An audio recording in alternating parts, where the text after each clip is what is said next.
ভাই বোন কজন? আমরা 4 বোন 1 ভাই। 4 বোনে 1 ভাই। ভাইয়া ভাইয়া কয় নাম্বারে? ভাইয়া হচ্ছে 2 বোনের ছোট, আমার বড়। 2 বোনের ছোট, 2 বোনের বড়। আসসালামু আলাইকুম আপু। ওয়ালাইকুম সালাম। আসসালামু আলাইকুম। হ্যাঁ, আপু এয়ারপোর্টে কেন আসছেন? আসছি আমার ভাইয়াকে নিতে ভাইয়া ভাইয়া কোথায় থাকে? মালয়েশিয়াতে। মালয়েশিয়া থাকে? মালয়েশিয়া কতদিন যাবে থাকে? ভাইয়া ফার্স্টে 15 বছর ছিল, 13 বছর পরে আসছে, এখন আবার 4 বছর পরে আসতেছে। হ্যাঁ, ভাইয়া যে এতদিন পরে আসতেছে এখন কেমন লাগতেছে আপনার? অনেক আনন্দ, বোঝানোর মতো না, কারণ আমার ভাই আমাদের সবার দায়িত্ব পালন করে, ঠিক আছে। ছোট থেকে ভাইয়াই আমাদের বড় করছে, ঠিক প্রত্যেকটা অবদান আমার ভাইয়ার আছে আমাদের বড় হওয়ার মাঝে। ভাই বোন কজন? আমরা 4 বোন 1 ভাই। 4 বোনে 1 ভাই। ভাইয়া কয় নাম্বারে? ভাইয়া হচ্ছে 2 বোনের ছোট, আমার বড়। 2 বোনের ছোট, 2 বোনের বড়। ভাইয়া যে এতদিন পরে আসতেছে কেমন মিস করতেন তাকে?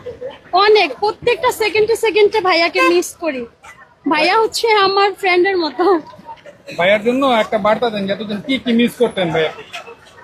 ভাইয়াকে প্রত্যেকটা সময় মিস করতাম, যেমন ঘুরতে গেলে, খেতে বসলে। কারণ ছোটবেলা যখন আমরা খেতে বসতাম, তখন আমরা ভাই বোন, আমরা 5 ভাই বোন একসাথে খেতে বসতাম। তারপর হচ্ছে ভাইয়াকে এখন ঈদের মধ্যে সবকিছুর মধ্যে অনেক মিস করি, অনেক। কোথা থেকে আসছেন আপু? বিক্রমপুর। বিক্রমপুর থেকে কে কে আসছেন? আসি বাবা মা ভাই বোন, এই বোনরা বোন কয়জন আসছেন? আসছে। আসছে তো ভাইয়া, এই ভাগনা, তারপর বাচ্চা সবাই আসছে আর ঠিক আছে, ধন্যবাদ। ওকে।